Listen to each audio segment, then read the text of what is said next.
Halo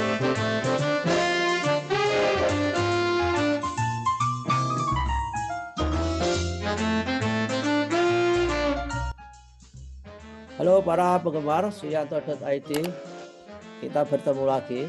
Mudah-mudahan selalu sehat walafiat. Nah, sebelum melanjutkan nonton video ini, saudara, saya ingatkan supaya yang belum subscribe, klik subscribe supaya selalu ada video terbaru dari Suyanto.id dikirim ke gadget, ke HP saudara secara sistem otomatis. Nah, malam ini, saudara, kita akan ketemu lagi dengan tokoh kita, yaitu wasit internasional, wasit Olimpiade di Tokyo 2020 kemarin di pertandingan bulu tangkis. Siapa beliau? Adalah Dr. Andes Wahyana. Sekarang sudah hadir. Kita sapa dulu. Assalamualaikum Mas Wahyana. Waalaikumsalam warahmatullahi wabarakatuh, Prof. Apa kabar Mas? Juga Alhamdulillah sehat. saya kira sudah nggak jet lag nih, sudah jam Indonesia asli. Iya, Prof. Jadi, tapi Jepang kan nggak banyak bedanya jamnya. Hanya 2 jam saya kira bedanya. Ya, 2 jam. Ya mirip dengan Papua. Jadi nggak begitu berat. Nah, kita ngobrol malam ini, Mas Yana.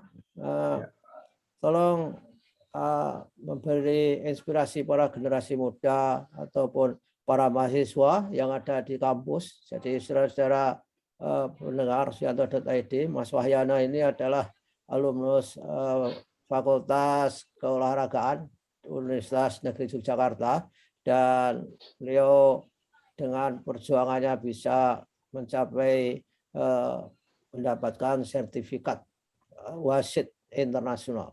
Kemarin kan beliau adalah memimpin bulu tangkis di Olimpiade, pertandingan antara Cina dan Taiwan saya kira. Halo Mas, bagaimana Mas? Apa cara sejarah bagaimana Mas Wahyana tertarik menjadi wasit dan sampai ke tingkat internasional? Gimana Mas? Okay, well, to be honest, I didn't even dream to be a badminton umpire before. Okay, umpire. Yeah, I love playing a volleyball and had a good achievement when I was a teenager. Okay. Yeah, but God had a different plan for me. Yeah. I injured my ankle quite bad, so that I could not play well anymore. Once I recovered, I start playing badminton. Then a friend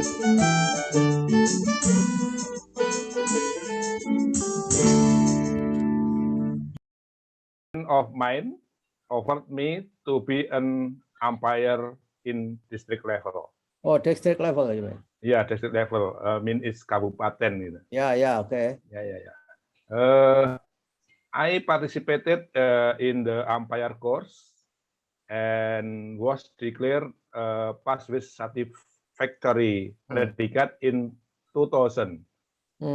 That is in the district in Kabupaten Sleman. Okay. Yeah. Who gave the training? Who is the coach for your become umpire?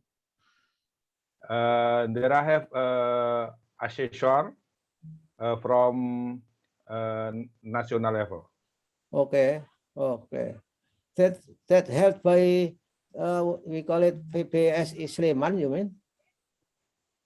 Yes, PBSI Sleman. How long any training held that time? One session would be 2 weeks, 1 week, or whatever? No. For theory only 3 days, and then practical 6 days. Oh, 6 days. And then you take kind of exam, and then you will, and that time you were given a certificate from the committee. Is that right? Yes, correct. Oke, jadi itu Mas, yang ketika dari voli, kemudian cedera, tapi siapa yang mengarahkan? Who inspire you to play the badminton? Ya, a friend of mine. Oh ya ya Jadi ya. teman saya yang ada di apa ya, saat kita latihan itu, jadi satu klub begitu, Ya. kemudian memberikan arahan ke arah sana. And how good were you in a badminton section this time? Oh, that is I'm not good enough about my performance. That is just for practicing only. Oke. Tapi pernah juara di misalnya kabupaten atau apa gitu? Nothing. Oh ya ya ya. Kemudian dari wasit, dalam bahasa Inggrisnya wasit umpire ya. Jadi Ya, umpire. umpire Yes. itu di Sleman. Kemudian sertifikatnya itu laku di seluruh kabupaten atau setelah punya sertifikat itu, Mas Wahyana bisa menjadi umpire di kabupaten lain begitu? Ya, bisa, tapi levelnya masih tingkat kabupaten, Bro. Oh, oke. Nah, pernah menjadi wasit di kabupaten lain? Oh, pernah, Bro. Jadi hampir di 5 ini kabupaten dan kota kita pernah. Dasarnya apa itu untuk bisa ke sana itu? Direkrut oleh PBSI atau karena berdasarkan apa kenalan-kenalan network sehingga direkrut ke kabupaten lain? Tidak, kita saat itu misalkan dari Pengprov atau provinsi itu meminta kepada kabupaten mengirimkan wasit untuk tugas di mana begitu berdasarkan kuota. Misalkan Sleman diminta 5 orang, ya dari Sleman memilih 5 tersebut, kemudian dari kabupaten lain juga begitu. Oke. Tetapi kok Mas Wahyana akhirnya ketahuan, terus dari kabupaten akhirnya ke provinsi atau langsung ke level nasional? Ya, tidak bisa, Prof. Jadi in 2002, 2 years more, I took the provincial test. Oke. Yeah, and I passed as the best one. Okay, good. What kind of test? What kind of test do you take that time? Yeah, because on the district level and a province level, this is same material. So for me, that is not difficult to do. Ya, jadi itu tesnya is theoretical and also practical. Yes, both of them. Oke, jadi orang provinsi nggak tahu kalau sampai sudah pernah ngambil di district level, saya kira. Sehingga tesnya dipakai lagi. Nah, setelah lolos di provinsi, terus apa makomnya itu naik, kelasnya naik dari wasit kelas kabupaten menjadi wasit kelas provinsi, begitu kan? Yes. Tapi kan provinsi apa sangat intens mengadakan pertandingan-pertandingan sehingga Mas Wahyana terlibat banyak dalam perwasitan. Ya, di tingkat provinsi itu banyak sekali, Prof. Istilahnya, misalkan ada juga Porda, Kejurda, kalau sekarang Kejurprov ya, itu terus kemudian ada series dalam 1 tahun itu ada Jarum Multi Cabang seri 1, seri 2, seri 3 begitu. Terus kemudian ada Popda, ada Pomda dan lain sebagainya, sehingga banyak turnamen. Ya, tapi menurut Mas Wahyana, there are many tests, there are many experience in either in district or in province. Itu apakah dianggap bahwa that's the challenge is very very tough, sangat sulit atau biasa-biasa saja menurut Mas Wahyana? Ya, karena levelnya sudah provinsi ya untuk apa ya tantangannya sudah semakin berat juga, Bro. Ya, itu yang yang menjadi apa entry point, yang menjadi untung, titik untung itu apa dari Mas Wahyana sehingga di provinsi menjadi hebat di provinsi gitu? Apakah karena ketelitian, karena komunikasi, atau apa yang diutamakan untuk menjadi wasit itu apa sebetulnya? Jadi kita memang harus fokus ya, Prof. Pertama harus Ya, fokus, kemudian harus selalu improve baik praktikal maupun teorinya, kemudian harus selalu mengikuti perkembangan atau update tentang law of badminton, disiplin, dan lain sebagainya. ya, ya. Terutama ketika memutuskan sesuatu saya kira. Dalam perjalanan jadi wasit itu pernah nggak diprotes pemain, Mas? So far no. Oke. Tapi kan ada juga wasit yang diprotes ya. Yang diprotes itu apa? Biasanya gejalanya apa itu? Sehingga pemain protes itu. Keputusannya tidak fair atau mereka tidak apa? Tidak adil di dalam memutuskan biasanya ya. Ya, ada dua hal. Yang pertama memang anggapan dari pemain wasit itu berbuat salah. Ya. Tapi ada juga yang pemain boleh dikatakan berusaha protes, tapi itu sebetulnya untuk mengembalikan stamina dia gitu juga. Oh, Memanfaatkan waktu. Jadi trik boleh katakan. oh, juga termasuk strategi ya itu. Betul juga. Tapi ada nggak rule-nya? But if you do protest, and then we will punish you. Itu ada nggak itu? Iya, kalau kita tidak bisa membuktikan dia itu pura-pura atau tidak, itu ya kita tidak bisa memberikan punishment ya, Prof. Jadi kalau misalkan pura-pura protes ini, pokoknya ini begini nih.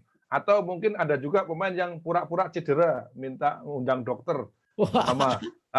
Itu kan kita tidak secara langsung bisa membuktikan. Jadi ya kita susah untuk memberikan itu, kecuali memang pemain itu istilahnya berbuat yang tidak baik, itu atau misconduct begitu ya. Jadi kita bisa kasih ganjaran kartu kuning atau kartu merah juga itu. Oh, juga terjadi ya di badminton, Mas. Kartu kuning, merah. Iya, kartu kuning mean is a warning. Warning. Iya, warning. Jadi kalau warning itu belum berpengaruh poin terhadap lawan. Tapi kalau sudah kartu merah itu lawan pasti dapat 1 poin. Oh, lawan dapat 1 poin. Tapi hanya sekali itu aja kartu merah. Setelah itu normal kembali aturannya. Sekarang aturannya jika kita mengeluarkan kartu merah itu harus panggil referee. Referee yaitu yang menguasai pertandingan atau kejuaraan ya. Jadi kalau menurut pandangan referee itu masih boleh dikatakan pelanggaran ringan, biasanya suruh melanjutkan.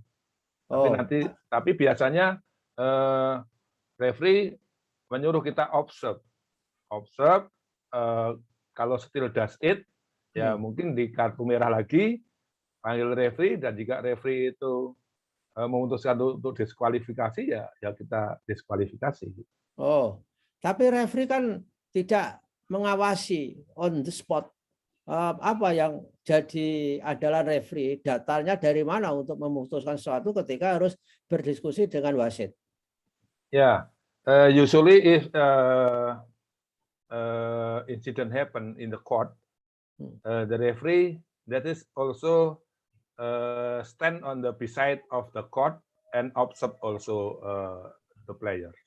Yeah, but referee has to be responsible for not only one playing in the field of playing, but they have to observe the other court, I guess. Bagaimana itu bisa dilakukan, Mas? Yeah, that is correct. But referee have a deputy referee also.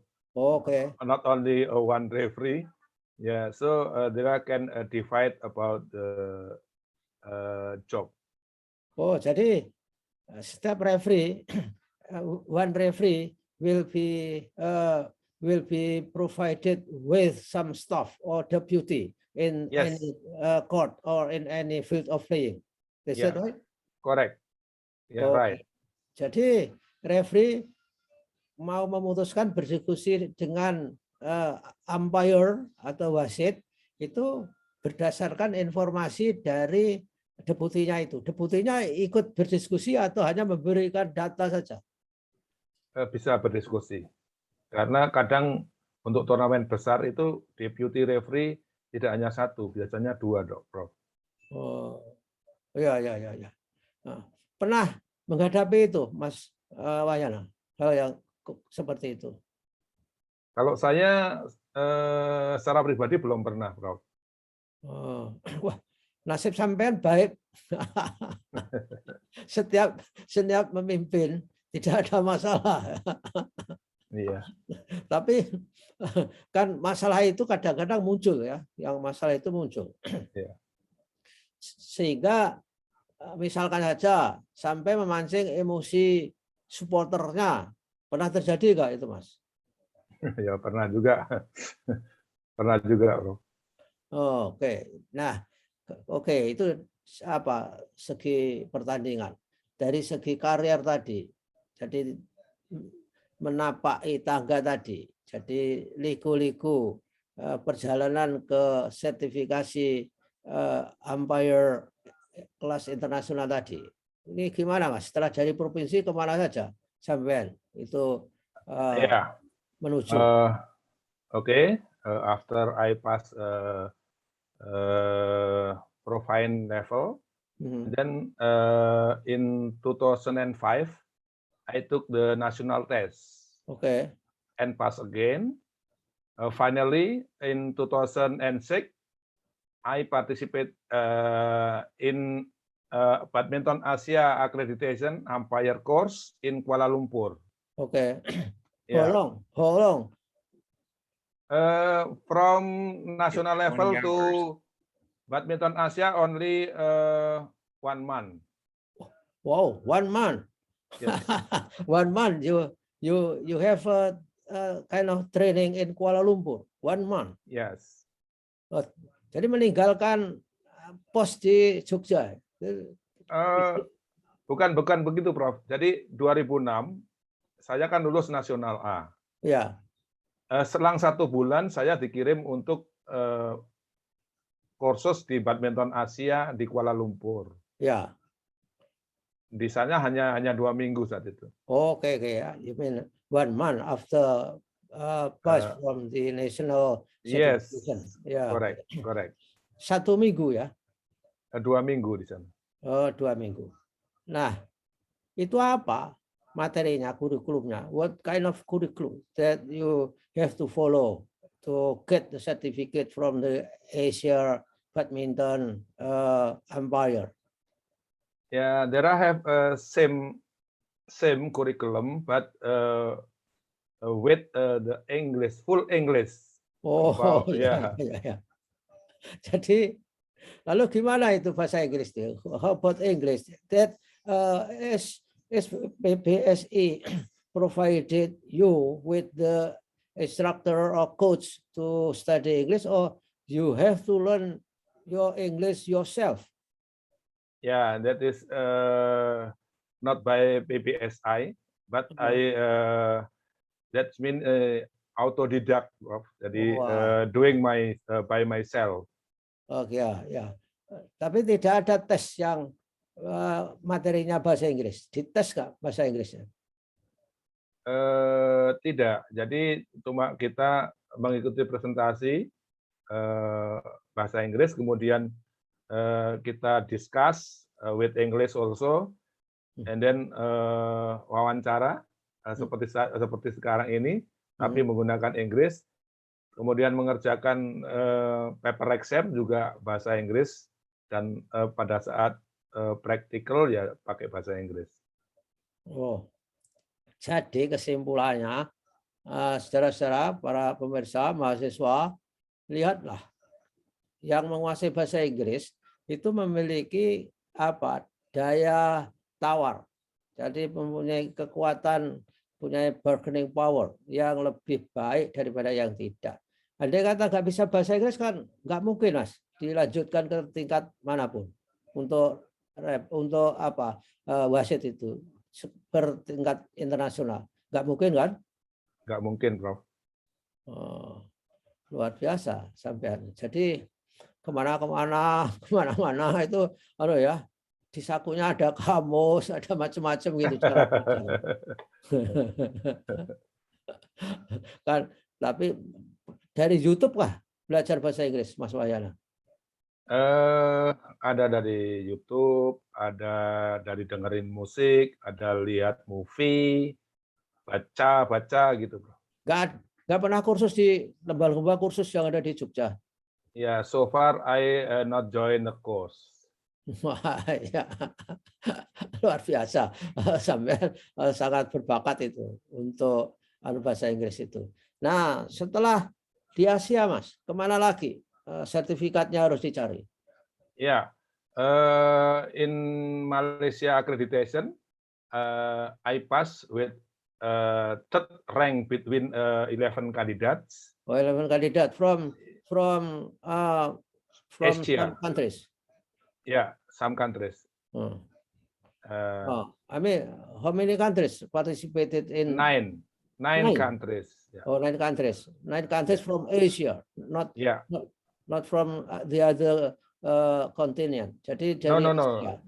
Yeah, because this is continental, so only from Asia. Asia. Jadi di situ Jepang ada di situ waktu itu. Yes, yeah. Oh, ya. Tapi Jepang itu pernah nggak punya empire yang juga hebat gitu di badminton? Ya, punya. Dia saat ini ada yang selevel saya itu ada 1 juga. Oh, kemarin juga dipasang di Olimpiade 2020 kemarin. Iya. Oh, oke. Nah, itu kan Asia. Kalau sudah dari Asia kemana lagi sertifikatnya? Ya, badminton Asia have 2 level. The first one is accreditation, and then the second one is certification. Oh, okay. So after 2 years after I passing the badminton Asia accreditation, in 2008 I got a call from Badminton Asia to join a certification test in Johor Bahru. Okay, still. And why? And I finally obtained a Badminton Asia umpire certificated license.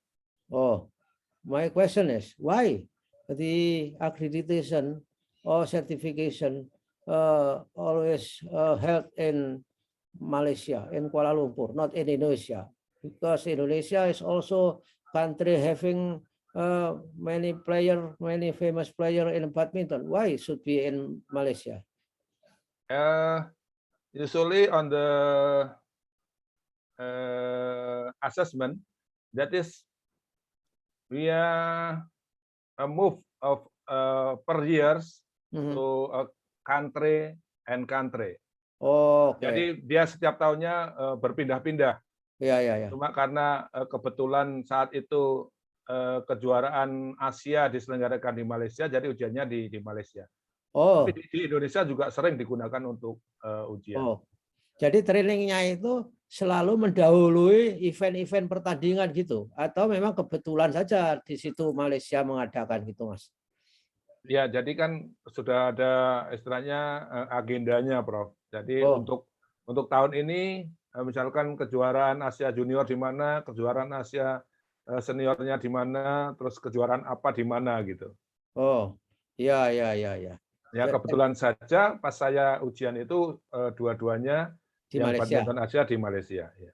Oh, jadi pengkaderan wasit itu selalu, I mean, the recruitment of the umpire almost always has something to do with the tournament. Jadi kalau ada turnamen, maka direkrut wasit-wasit baru. Betulkah saya? Yeah, that is right. Because there are have practical also. Oke. Ya, sambil untuk praktek ya. Apa Betul. bedanya? What make it difference between accreditation and certification? Apa bedanya dua hal itu, Mas? Jadi kalau accreditation itu seperti magang ya, Prof. Oh, Magang begitu. Terus kemudian kalau certification ya berarti sudah berhak untuk mendapatkan sertifikat begitu. iya, iya. Oh. Sertifikatnya itu siapa yang menandatangani? Presiden Presiden Presiden. Badminton Asia. Oh, Presiden Badminton Asia. Sekarang siapa, Mas, ketuanya? Sekarang dari Indonesia Mr. Anton Subowo. Oh, Anton Subowo. Itu kebetulan juga dari PBSI. Anton tidak. Anton itu dulu sepertinya di apa itu ya? Seperti di NOC atau KONI ya, betul itu. Iya, iya, iya. Oh, oh, oh, di KONI ya. Itu bagian, mungkin itu bagian dari Kemenpora juga kali. Nah, Ya, iya, Bro. ya, ya. Oke. Setelah Asia, lalu Ya, ada sertifikasi kemana lagi, Mas? ya. It is waiting for long time, around 4 years. Uh-huh. Yeah, in 2012, I participated in a badminton accreditation test in Chiba, Japan. Oke, Yeah, Shiba. yeah, Chiba, Japan. Ya, That is a BWF accreditation. oke. There I have 12 participants out of 16 were declared pass, Pas. including me. Oke. Jadi dari 16 itu ada 12 yang lulus, termasuk Oke. saya. Yang 4 fail, ya. Yes. Oh. Yeah. Oh, mengapa kok anu ya? Jumlahnya enggak banyak begitu. Karena dari kontinen ya, dari benua wakilnya itu. Yeah. 16 candidate. This is from 14 countries. Oh, 14 countries. Eropa juga ada yang biasanya main apa badminton di Eropa kan enggak semua main badminton negaranya ya. Hanya apa Norwegia, terus apa lagi ya di Dan sana Eropa banyak itu. sekarang, Prof. Ada Spain, ada Denmark, Oke. ada England, Netherlands. Sekarang sudah punya banyak. Oh ya. Kalau menurut Mas Wayana, sebetulnya orang boleh-boleh itu kan diuntungkan oleh posturnya ya. Itu sebetulnya berpengaruh secara signifikan nggak? Their head is very high, and then I think it's very beneficial for them when they play badminton. Itu betul nggak? Kalau pendapat saya begitu, bahwa wah orang tinggi-tinggi itu kalau nyemes kan tinggal gabruk gitu aja. Betul nggak itu, Mas? Tidak semuanya betul, Prof. Tidak Ya, semuanya betul. Jadi tergantung dari kemampuan otot juga kan. ya, Kalau kita melihat justru pemain-pemain Asia yang bertubuh pendek seperti Jepang itu pendek-pendek semua, tapi juga kualitasnya luar biasa. Jadi orang pendek itu biasanya di speed ya, menang di kecepatan begitu. Oh, iya, iya. Karena lincah mungkin ya, langkahnya pendek-pendek itu dibandingkan yang apa cutangnya tua-tua itu loh, Mas. Iya, iya. Tapi kabarnya, Mas, di Cina itu sedang ngumpulin penduduk yang kidal-kidal, khusus di training untuk badminton. Karena kabarnya menghadapi lawan kidal itu katanya lebih sulit daripada yang sama-sama hand-rated gitu. Apa benar ya? Ya, ada benarnya juga. Karena pemain-pemain kidal dari Cina, seperti dulu ada Yang, sekarang kemarin yang pasangannya Chen Qingchen itu, Jia Yifan juga kidal juga itu. Dan yang satu dari Jepang itu, yang kidal yang kecil itu juga hebat juga, yang Yuta Watanabe itu. Memang karena kan bagi orang kidal kan berlawanan berarti ya. BG-nya orang kidal kan jadi forehand. Forehandnya kita. Betul. Luar biasa ya. Kalau yang dipimpin Wahyana kemarin, Cina dan Taiwan itu normal semua ya, enggak agak Kanan kidal semua. Kanan semua. Oh, kanan semua. Oh. Itu menurut pengamatan sampean, apa yang menyebabkan Taiwan kalah? Ya, eh, sebetulnya mereka kan sudah sering ketemu dan Heeh. sudah sering saling mengalahkan begitu. Kalau saya melihat begini, China kan kemarin dalam hampir 1 tahun tidak keluar, tidak ikut turnamen di mana-mana. Mungkin memang fokus untuk latihan. Oh, Nah, mungkin strategi baru yang dimiliki oleh itu Chen Yufei yang apa ya, boleh dikatakan belum diketahui oleh Tai Tzu-ying. Nah, oh, pada saat di lapangan itu diterapkan, mungkin Tai Tzu-ying merasa kebingungan loh. Biasanya begini kok tidak begini lah, itu mungkin juga. oh, ya, ya, ya. Sama. Dulu waktu tahun 80-an atau apa ya, oh kita kan menjadi juara terus. Cina nggak pernah muncul. Begitu muncul, kabarnya dulu kan terkenal. Cina itu serve-nya seperti dipelintir gitu, apa bener ya? Iya, ada benarnya juga. Wah, luar biasa ya. Jadi memang, tapi badminton itu menurut saya kok sangat dinamik, Mas. Jadi kalau kan gampang juara, tapi kalau nggak ya gampang lepas gitu loh. Bener nggak itu? Iya, Prof, betul. Ya karena sekarang kan sudah banyak pemain yang bagus-bagus ya. Dan perkembangan bulu tangkis sekarang sudah luar biasa juga di setiap negara. Itu hampir sudah punya pemain-pemain yang top. Jadi kalau sekarang itu kemampuan teknik maupun fisik dari pemain itu sudah hampir merata atau hampir sama. Jadi siapa yang lebih bugar begitu ya bisa menangkan pertandingan. Oh ya ya. Dan persoalan mental saya kira itu juga di samping Betul. kebugaran ya mental mereka dan tergantung dukungan negara juga, Mas, saya kira. Kalau Iya. misalkan bonusnya itu banyak itu mati-matian ya. Di di Indonesia berapa ya Bang, itu? Dikasih 5 miliar ya kemarin kelihatannya. Dari pemerintah 5 miliar kalau sampai sekarang ini jika ditotal untuk per per orang ya ini per pemain itu bisa lebih dari 16 miliar. Wah, ya lumayan itu. Itu bisa untuk hidup kalau di daerah lah. Misalnya di Sulawesi itu oke. Enggak masalah itu. Iya. Nah, itu sertifikasi Mas Wahyana itu yang terakhir dari Asian Badminton itu. Tidak ada yang World gitu. World Badminton apa kemarin namanya?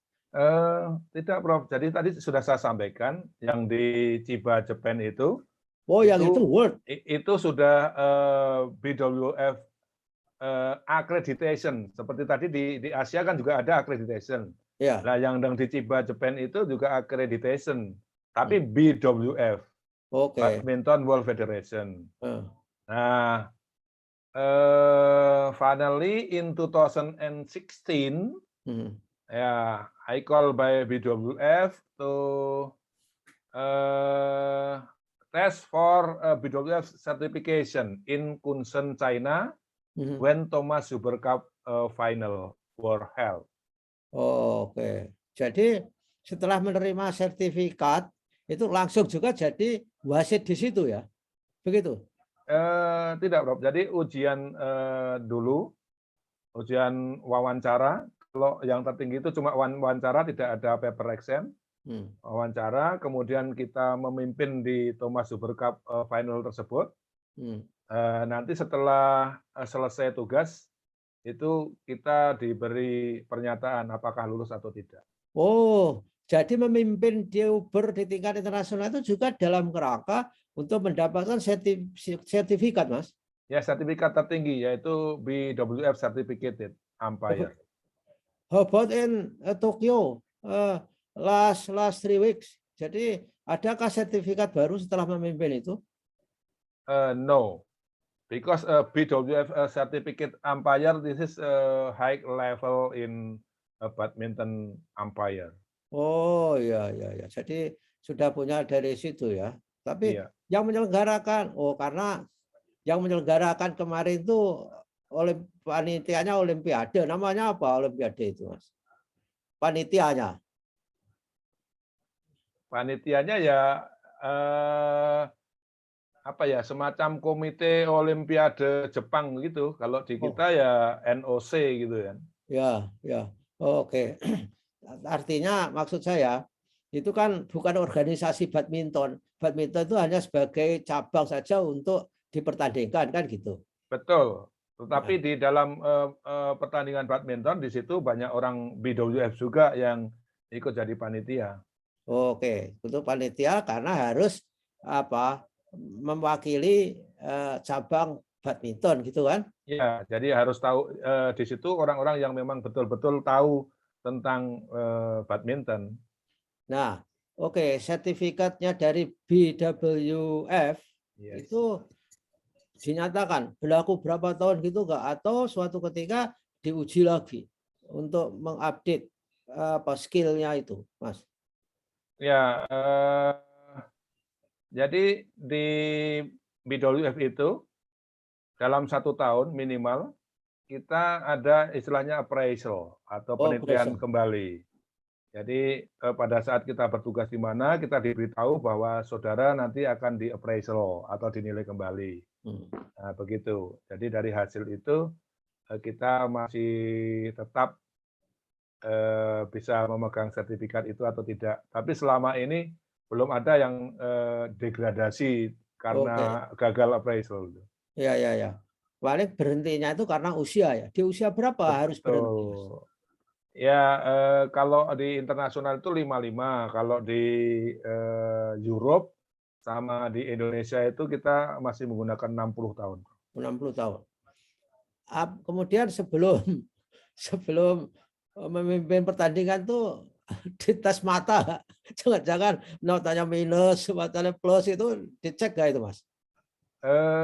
Sejauh ini tidak ada tes semacam itu. Ya, ya, ya, ya, ya. Saya khawatirnya kalau melihat koknya nggak kelihatan akibat dari ukuran kacamata itu, jadi nggak pernah dibicarakan itu ya. No. Oke. Dan eh, ketika di PBSI, Mas Wahyana sebagai apa ikut dalam pengurus PBSI itu dalam Iya. sesi departemen referee itu apa? Itu Mas, apa wasit? Jadi saya di Subbid Perwasitan. Oh, subdit perwasitan. Ya. Itu tugasnya tidak mendidik, mendidik wasit baru atau membuat stok wasit ketika diperlukan dalam pertandingan ready to go gitu. Ya, kami kebanyakan dalam menyusun programnya, Bro. Menyusun program, kemudian melaksanakan program tersebut. Ya, di antaranya adalah mengadakan ujian-ujian tingkat nasional B maupun nasional A.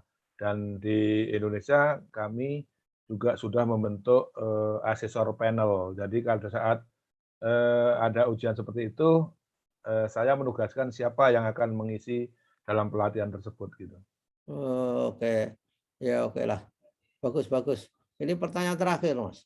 Di Ya. background Mas Wahyono itu kan Olimpiade kemarin ya. Mengapa logonya kok begitu ya? Biasanya logo Olimpiade itu pakai bulat kok, tapi itu bunga-bunga kenapa? Apa filosofinya? Dijelaskan nggak oleh mereka itu? Ya, secara detail tidak dijelaskan. Cuma yang bulat-bulat, yang 5 bulatan itu kan menunjukkan dari benua, 5 benua kan. Ya, Sedangkan yang bulat-bulat biru itu istilahnya variasi saja. Kalau yang pakai bunga-bunga itu di sana itu kan bunga sakura yang terkenal gitu kan. Jadi dia oke. itu merupakan ya variasi saja, Bro. Ya, ya. Terus yang kiri itu kok kotak-kotak itu apa maksudnya orang Jepang? Ya itu lambang istilahnya persatuan gitu kan. Jadi selalu gandeng-gandeng begitu. Oke. Ya, oke lah. Selama Olimpiade Jepang kemarin 2 minggu Mas ya, 2 minggu ya total. Iya, saya di sana 2 minggu. Oke, ya oke lah. Terima kasih Mas Wahyana terhadap untuk share pengetahuannya. Mudah-mudahan para pendengar, para generasi muda, terutama mahasiswa, khususnya adalah mahasiswa FIK UNJ, ya ikutilah jejak Mas Wahyana ini supaya bisa menjadi wasit yang memiliki reputasi kelas dunia sehingga bisa memimpin Olimpiade Tokyo kemarin untuk kejuaraan single badminton antara China dan Taiwan. Terima kasih atas kebersamaannya, atas waktunya Mas Wahyana. Mudah-mudahan Sama-sama, Prof. kita suatu ketika bisa ketemu kembali ngobrol-ngobrol soal badminton dan perwasitan sehingga banyak orang terinspirasi. Terima kasih, Baik, Mas. Prof. Ya, saya selalu welcome untuk berbicara masalah badminton. Ya, oke. Terima kasih. Assalamualaikum warahmatullahi wabarakatuh. Waalaikumsalam warahmatullahi wabarakatuh.